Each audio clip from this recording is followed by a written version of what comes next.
Hello दोस्तों, नमस्ते। हिंदी साहित्य ज्ञान टीवी में आपका स्वागत है।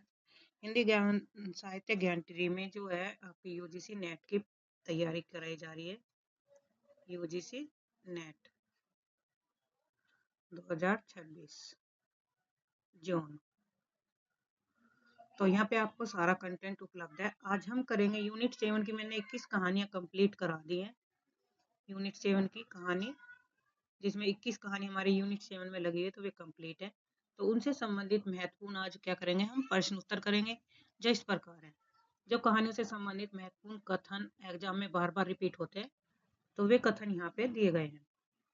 देखते हैं महत्वपूर्ण प्रश्न और उत्तर। उसने कहा था कहानी का मूल विषय क्या है। तो यह एक पूर्व कहानी जो है पूर्व दीप्ति शैली में लिखी गई है, यानी कि फ्लैशबैक शैली में लिखी गई कहानी है। इसका मूल विषय है निस्वार्थ प्रेम और कर्तव्य, और इसके लेखक है चंद्र शर्मा गुलेरी, और इसका जो प्रकाशन हुआ था 1915 ईस्वी में हुआ था। दूसरा क्वेश्चन है, ईदगाह में हामिद के चरित्र की सबसे बड़ी विशेषता क्या है। तो सबसे बड़ी विशेषता है हामिद का तर्क और संयम। वह अपनी इच्छाओं पर नियंत्रण रखकर अपनी दादी अमीना के लिए चिमटा खरीदता है। कि एक 5 साल का बालक है जो अपनी इच्छाओं को मारकर, अपनी इच्छाओं को एक साइड में रखकर, वह अपनी दादी के दुख का कारण को समझकर उसके लिए चिमटा खरीदता है। क्योंकि जब उसकी दादी अमीना खाना बनाती है तो उसके हाथों की क्या जल जाती है, उंगलियां जल जाती हैं। तो वह वो देखता है कि मेरी दादी की उंगलियां जल जाती है, इसलिए मैं उनके लिए चिमटा खरीद लूं, मेरी दादी बहुत खुश होएगी कि उसका पोता उसके लिए क्या लेकर आया, चिमटा लेकर आया दादी के लिए। तो इस भावना से वो जो अपनी दादी के लिए चिमटा खरीद कर लाता है। तीसरा क्वेश्चन है, राही कहानी जो है सुभद्रा कुमारी चौहान का क्या संदेश देती है। यह कहानी दिखाती है कि भूखे पेट और गरीबी के कारण की गई चोरी वास्तविक अपराध नहीं बल्कि व्यवस्था की लाचारी होती है। भाई, कोई चोरी ऐसे ही नहीं करेगा, उसकी कुछ मजबूरी और उसका कुछ कारण होगा, उसकी कुछ मजबूरी और कारण, गरीबी के कारण चोरी की गई थी। अगर उसके पास खाने के लिए अन्न होता, उसके बच्चे भूखे न मरते, तो वो चोरी नहीं करती। तो कुछ मजबूरी और परिस्थितियों के कारण, गरीबी के कारण वह चोरी करती है अनाज की ढेरी की। और जबकि ये वास्तविकता क्या है, अपराध नहीं बल्कि एक व्यवस्था की लाचारी है, यानी कि उसकी परिस्थितियां ही ऐसी थी कि उसे चोरी करनी पड़ी।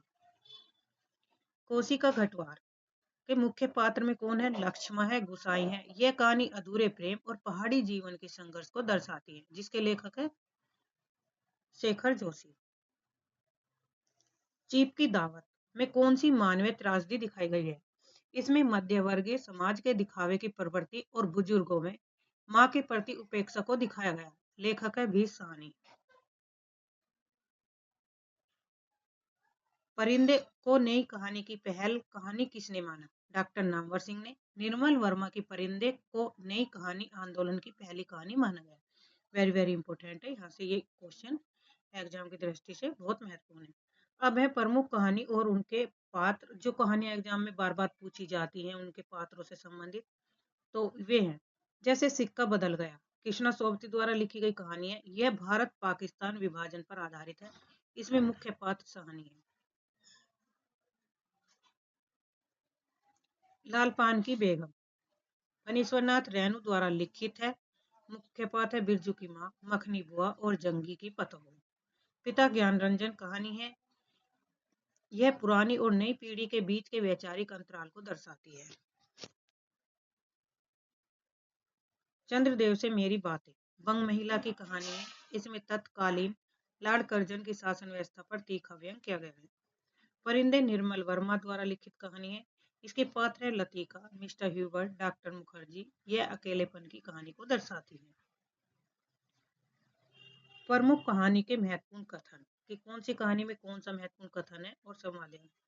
उसने कहानी का कथन है कि अब के हाड़ में यह आम खूब फलेगा। चाचा भतीजा दोनों यहीं बैठकर आम खाएंगे। तो ये कौन कह रहा है, लहना सिंह का कथन है। ईदगाह में है, बुढ़िया का क्रोध तुरंत स्नेह में बदल गया और वह स्नेह भी वह नहीं जो प्रगल्भ होता है, यह मूक स्नेह था। ये इस ईदगाह कहानी के लेखकों ने प्रेमचंद है। इसका प्रकाशन 1936 ईस्वी में हुआ था। ग्रेगरीन रोज, मेरे लिए तो ये नई बात नहीं है, रोज ही ऐसा होता है। मालती का कथन है। परिंदे कहानी में क्या प्रतीक्षा करना जीवन का ही एकमात्र सत्य है? लतिका का यह कथन है। चीप की दावत, साहब को पुरानी चीजें अच्छी लगती है, माँ को ही दिखा देना है। सामनाथ, सिक्का बदल गया। सहानी, आज तुम यहाँ से जा रही हो, पर इस घर की दीवारें हमेशा तुम्हें याद रहेगी। दाऊद खां का कथन। कोसी का घटवा, ओ लक्ष्मण तू कहाँ चली गई थी? स्मृति में खोया हुआ गुसाई। कुछ महत्वपूर्ण तथ्य है जिनसे बार बार एग्जाम में रिपीट होते हैं क्वेश्चन। सिक्का बदल गया, कृष्ण सोबती, ये भारत पाकिस्तान विभाजन पर मानवीय संबंधों के टूटने की त्रासदी को दिखाती है। लालपान की बेगम है जो फणीश्वरनाथ रेणु द्वारा लिखी गई है।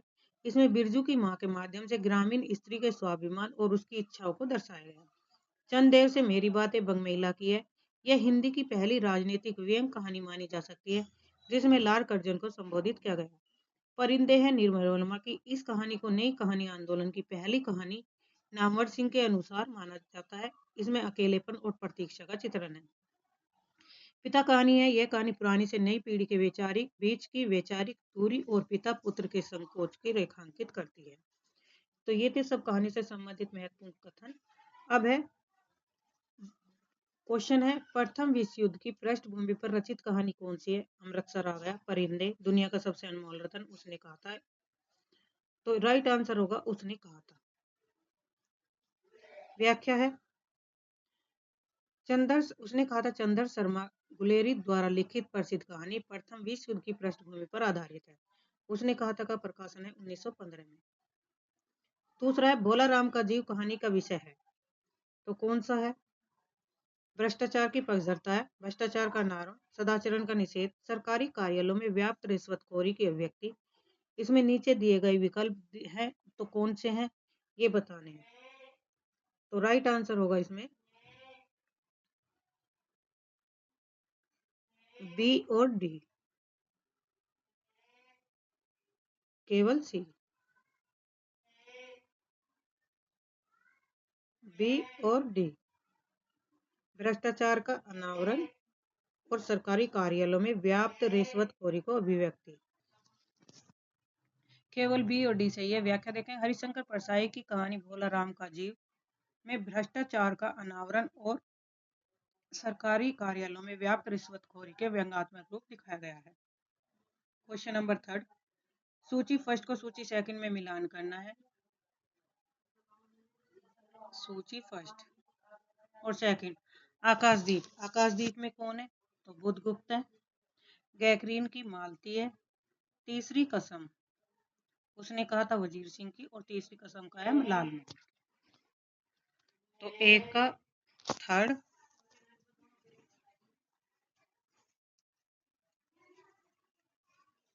4 3 2 1, 4 3 1 2 कौन से ऑप्शन में है? सी में। ये व्याख्या है इसकी, मालती का जो संबंध है गैगरीन कहानी से, वजीरा सिंह उसने कहा था, बुधगुप्त आकाशदीप से का पात्र है से संबंध, और लाल मोहर तीसरी कसम से संबंधित। क्वेश्चन नंबर 4, तेरी बाकी अदा पे मैं खुदा हूँ फिदा, तेरी चाहत को दिलबर बयां क्या करूं, यही ख्वाहिश है ए तो मुझको देखा कर, ओ दिलो जान मैं तुमको देखा करूं।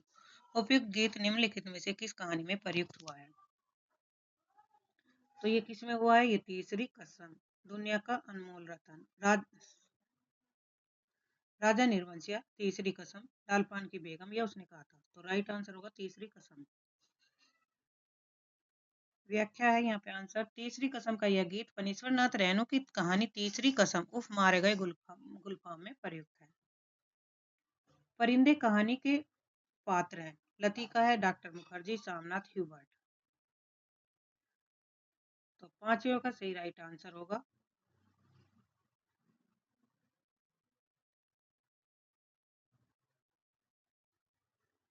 A B D. इसमें ऑप्शन गलत दिए हुए हैं, ए बी और डी।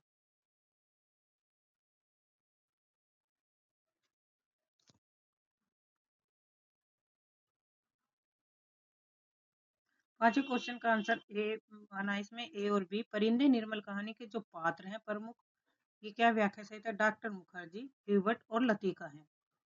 भी इसकी पात्र है, जबकि सामनाथ चीप की दावत का और कहानी का पात्र है। तो इसके अनुसार ए सटीक आंसर है इसका, बी और डी। तो ये इसकी व्याख्या है, देख ली यहाँ पे।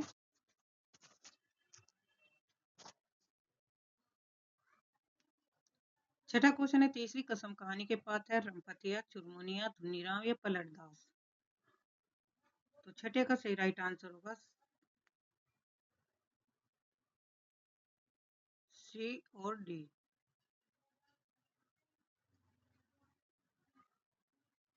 सी और डी।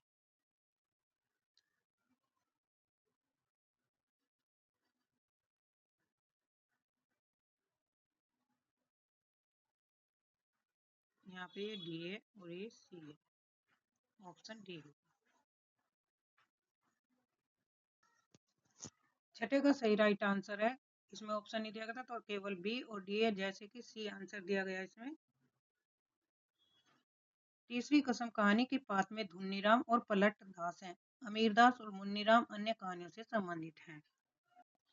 सातवां क्वेश्चन है, प्रकाशन वर्ष की दृष्टि से कहानियों का सही अनुक्रम बताना है। अग्निखोर, पिंजरा, नीलम देश की राजकन्या, जयदोल। तो सातवें का सही राइट आंसर होगा सी, बी, डी, ए, ऑप्शन बी आंसर है। सी, बी, डी, ए क्रम के अनुसार है। नीलम देश की राजकन्या 1933 में, कोसला की 1947 से 1948 में, अग्निखोर 1977 और एक और विदाई। ये क्रम सही है क्वेश्चन नंबर 7 का राइट आंसर है। तो नेक्स्ट, वंशीधर निम्नलिखित में से किस कहानी का प्रमुख पात्र है? उसने कहा था, दुलाई वाली, गैगरीन, अपना अपना भाग्य।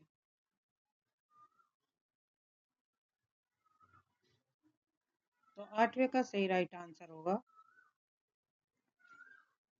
दुलाई वाली, ऑप्शन बी, दुलाई वाली। ईदगाह कहानी में व्यक्त हुए सांप्रदायिक सामंजस्य, बाल मनोविज्ञान, मातृत्व, वात्सल्य, राष्ट्रीय चेतना। तो ईदगाह से संबंधित राइट आंसर होगा बी और सी। नेक्स्ट है, जगतपति की बीमारी से और बेरोजगारी से उपजी आर्थिक मजबूरी से त्रस्त पत्नी चंदा की कहानी कौन सी है? राजा निर्वंशिया, नीली झील, सफेद तितलिया, सीने का दर्द। तो राइट आंसर है राजा निर्वंशिया।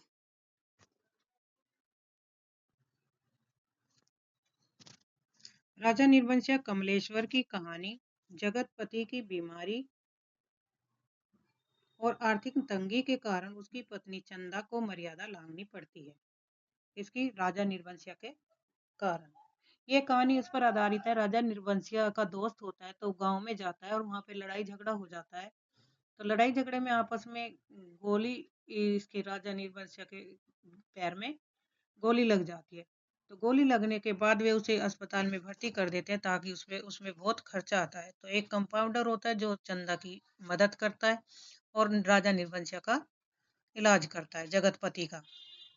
जगतपति पात्र है इसमें राजा निर्वंशिया कहानी में। तो जगतपति की टांग में गोली लगने के बाद वह एक हॉस्पिटल में भर्ती हो जाता है, उसमें उसका सारा खर्च पैसा जो भी होता है वो लग जाता है। और वहां पर चंदा की जो मुलाकात होती है कंपाउंडर से होती है, जो इसकी जगतपति की बीमारी के में उसका सहयोग करता है। तो ये कहानी इसी पर आधारित है। नेक्स्ट है क्वेश्चन नंबर 12 है, जिसे सूची फर्स्ट को सेकंड में मिलान करना है। दुनिया का सबसे अनमोल रत्न किससे संबंधित है? देश प्रेम से। दुनिया का सबसे अनमोल रत्न किससे संबंधित है? देश प्रेम से। अमृतसर आ गया देश विभाजन से। लाल पान की बेगम।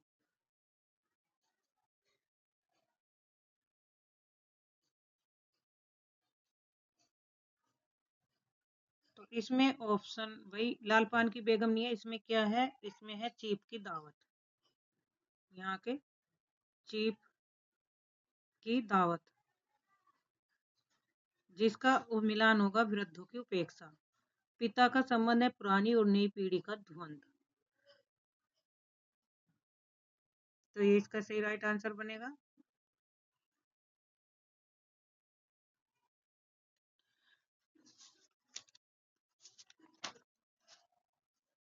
इससे ऑप्शन नहीं है, इसकी व्याख्या देख लेते हैं।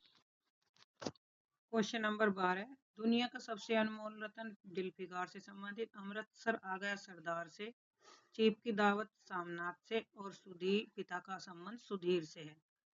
तो ये पात्र दिए गए हैं यहाँ पे, इसमें कौन कौन से पात्र हैं। नेक्स्ट, राजा निर्वंशिया कहानी में पात्र है महेश पांडे, बच्चन सिंह, सरदारी लाल या जगतपति। तो 11वें का सही राइट आंसर है इसमें बी और डी, जगतपति है और बच्चन सिंह दोनों पात्र हैं, बी और डी ऑप्शन। नेक्स्ट क्वेश्चन है 12वां, ये क्वेश्चन यहाँ पे आया इसका 12वें का, दुनिया का सबसे अनमोल रत्न देश प्रेम से संबंधित है, अमृतसर आ गया देश विभाजन से, लाल पान की बेगम की जगह यहाँ पे क्या है, चीफ की दावत, चीफ की दावत, वृद्धों की उपेक्षा, और पिता का है पुरानी पीढ़ी से नई पीढ़ी। नेक्स्ट है क्वेश्चन, प्रकाशन वर्ष की दृष्टि से सही अनुक्रम बताना है, आकाशदीप, इंद्रजाल, तूफान, पाजेब, बताना कौन सा। तो 13वें का सही राइट आंसर होगा ऑप्शन ए सी डी, आकाश है, इंद्रजाल है, तर्क और तूफान।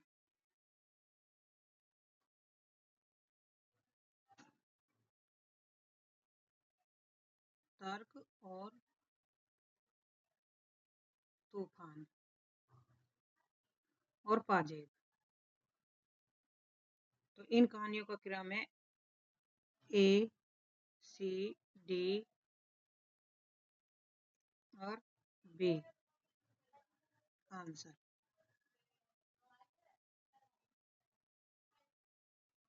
सी। अच्छा, इन कहानियों का क्रम देखते हैं, ए सी डी बी। व्याख्या है इसकी, इन कहानियों का प्रकाश, कहानी संग्रह का प्रकाशन वर्ष है आकाशदीप का है किसकी, जयशंकर प्रसाद द्वारा 1928 में, इंद्रजाल भी जयशंकर प्रसाद की 1936 में, पाजेब जैनेन्द्र कुमार 1942 में, तर्क और तूफान यशपाल का है 1944 में। तो ये थी इस क्वेश्चन से संबंधित व्याख्या। नेक्स्ट क्वेश्चन है 14,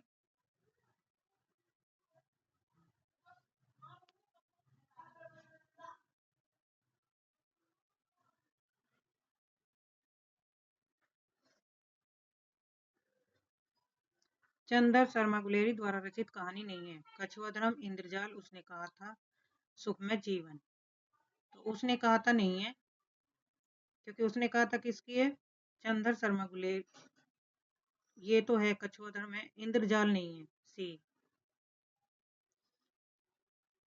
इंद्रजाल किसकी कहानी है, इंद्रजाल है जयशंकर प्रसाद की।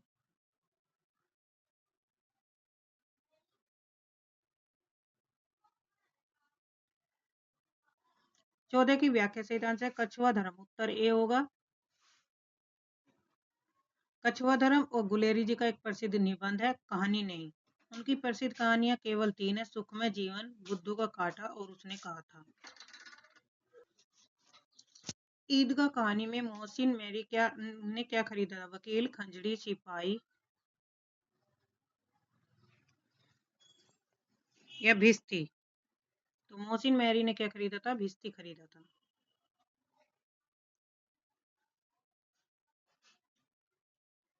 किसी श्रीमान जमींदार के महल के पास एक गरीब अनाथ विधवा की झोपड़ी थी, जमींदार को अपने महल का हाथा उस झोपड़ी तक बढ़ाने की इच्छा हुई।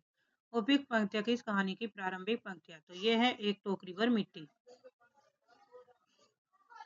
एक टोकरी भर मिट्टी कहानी से संबंधित कथन है ये,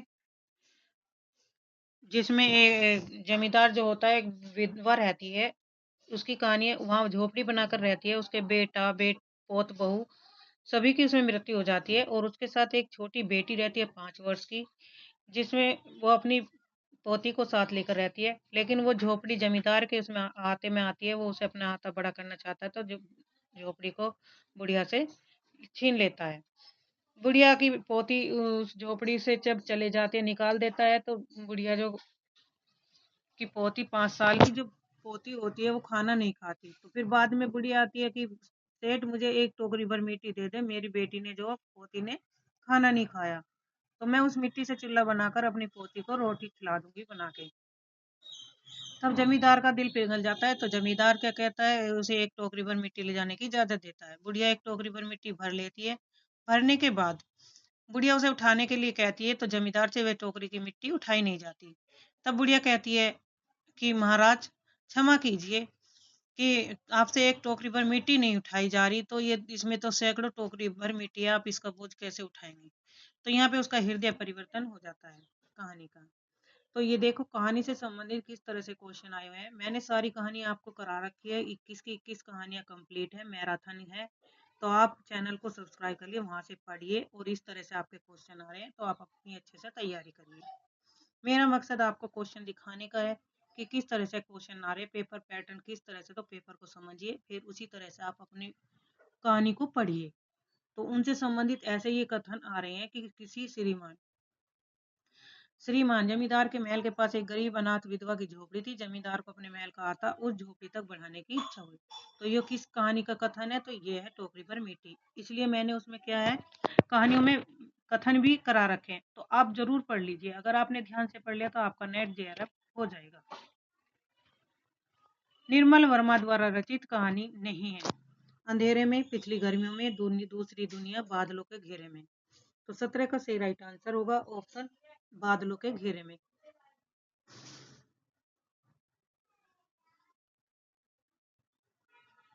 बादलों के घेरे में कृष्णा सोबती द्वारा लिखी गई कहानी संग्रह है, जबकि पिछली गर्मियों में और दूसरी दुनिया निर्मल वर्मा की रचनाएं हैं। अंधेरे में मुक्ति बोध की लंबी कविता है। तो मुख्य विकल्प में उत्तर यहाँ पर डी दिया हुआ है, तो राइट आंसर होगा। आकाशदीप कहानी का वर्ण्य विषय क्या है? आत्मनिर्भर पिता की हत्या का प्रतिशोध, परछन, पुरुष की निरंकुशता। तो 18 का सही राइट आंसर होगा ऑप्शन बी और सी। बी और सी चाहिए। कहानी में चंपा अपने पिता की हत्या का प्रतिशोध लेना चाहती है, लेकिन उसे बुद्धगुप्त से प्रचंड प्रेम भी हो जाता है। लाल पान की बेगम कहानी में बिरजू की माँ किसे ट्यूशन वाली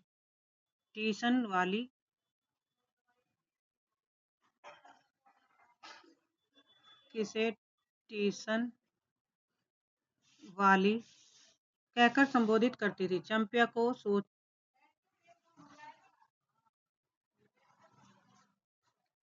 जंगी की पतोह,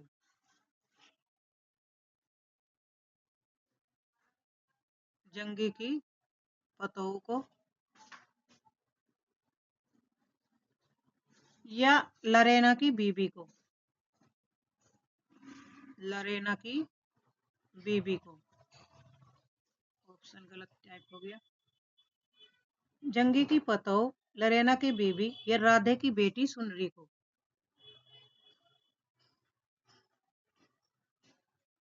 राधे की बेटी सुनरी को। तो राइट आंसर होगा इसमें जंगी की पतोह, ऑप्शन बी। जंगी की पतोह को ट्यूशन वाली कहकर पुकारती थी।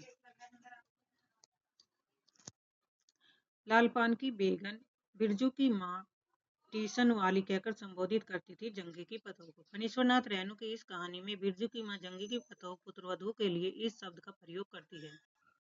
क्वेश्चन नंबर, सोजे वतन संग्रह कहानियां हैं। यही मेरा वतन है, आहुति, सांसारिक प्रेम और दशा और जुलूस। 19 का सही राइट आंसर है ऑप्शन ए और सी।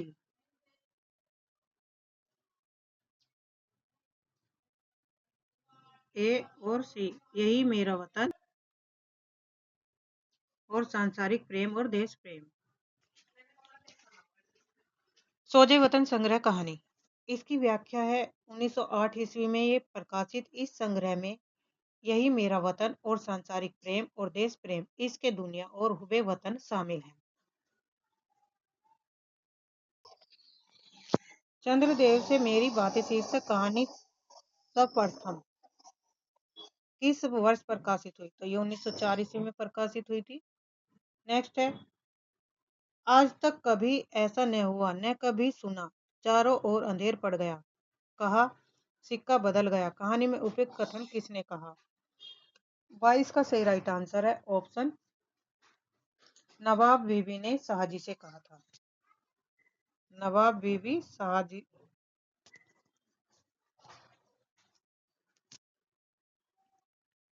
नवाब बीबी ने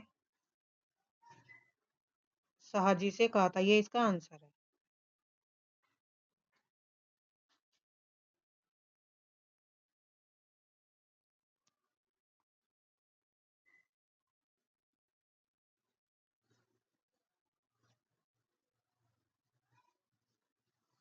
ऑप्शन ए।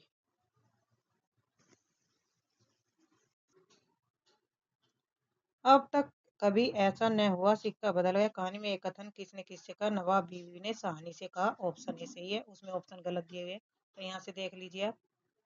ये भारत पाक विभाजन पर आधारित कृष्णा सोबती की कहानी में नवाब बीबी साहनी के घर छोड़ते समय यह दुख भाव प्रकट करती है। तीसरी कहानी,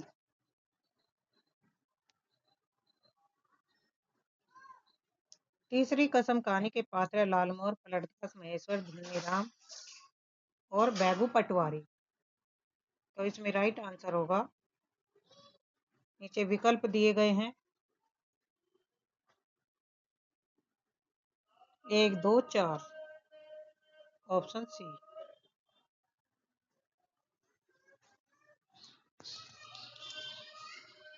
1 2 4 सही राइट आंसर है। नेक्स्ट है, गैगरीन कहानी के संदर्भ में विचार कीजिए। इस कहानी में पिता पुत्र के संघर्ष का चित्रण किया गया है। इस कहानी में आगे के इनके निम्न मध्यम वर्गीय जीवन को विषमता को चित्रित करने में सफलता मिली। इस कहानी में आगे ने दाम्पत्य जीवन की विरक्ति और एकरसता का चित्रित किया। इस कहानी में पूर्वदीप की शैली का प्रयोग किया गया। रोगग्रस्त होने के कारण पैर काटे जाने की सूचना जीवन की त्रासदी की अभिव्यंजना करती है। तो गैगरीन के से संबंधित जो भी कथन सत्य बताने हैं, तो राइट आंसर होगा 2 3 5, 2 3 5, ऑप्शन डी।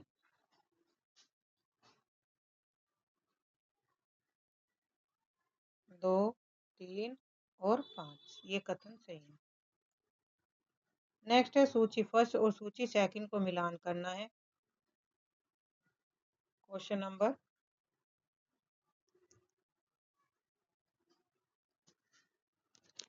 सूची फर्स्ट और सूची सेकंड को मिलान करना है। इसमें दिया है किरण पात्र है,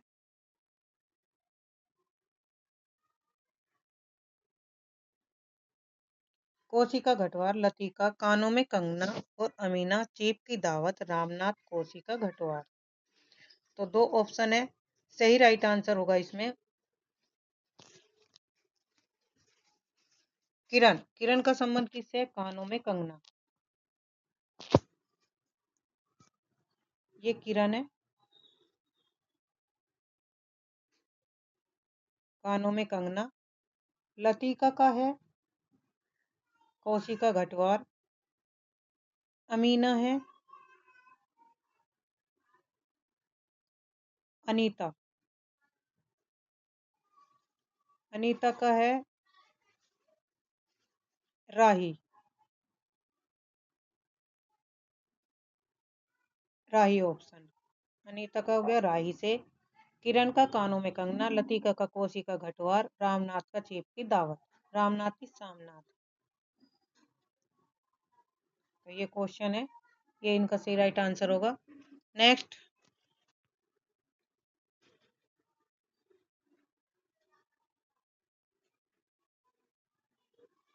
निम्नलिखित कहानियों को प्रकाशन के आधार पर पहले के बाद के क्रम में लगाइए। ईदगाह, आकाशदीप, कानों में कंगना, परिंदे, राजा निर्वंशिया।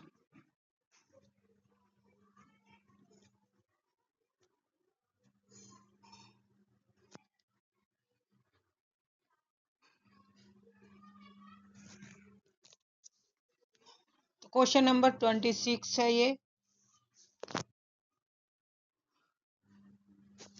26 का सही राइट आंसर है ऑप्शन बी,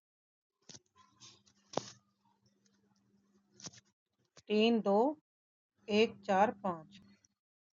कहानी का प्रकाशन वर्ष है। कानों में कंगना किसकी कहानी है? राधिका रमन प्रसाद की 1913 में प्रकाशित।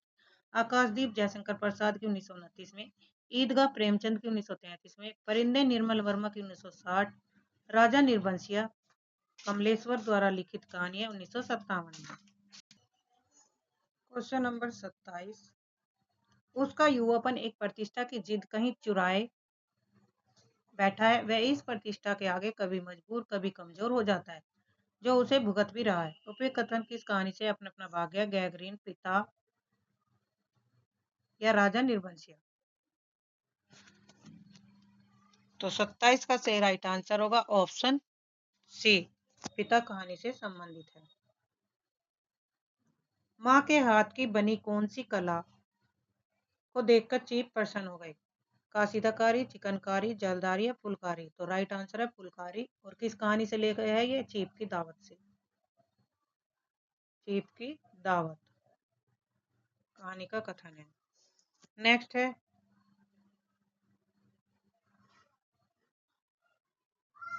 निम्नांकित में से कौन सा गीत तीसरी कसम कहानी में नहीं है? नानो नानो देतवा, पातर ठोरवा छटके, जैसन बिजलिया, जे मैया सरोस्ती, आरजी करत बानी हमरा पर होकू सहाय, हे मैया हमरा होकू सहाय, नौनवा चटाई काहे नाई मारली सोरी ए घर है, सजन रे झूठ मत बोलो खुदा के पास जाना है। तो कौन से गीत नहीं है तीसरी कसम से संबंधित? तो राइट आंसर होगा ऑप्शन ए।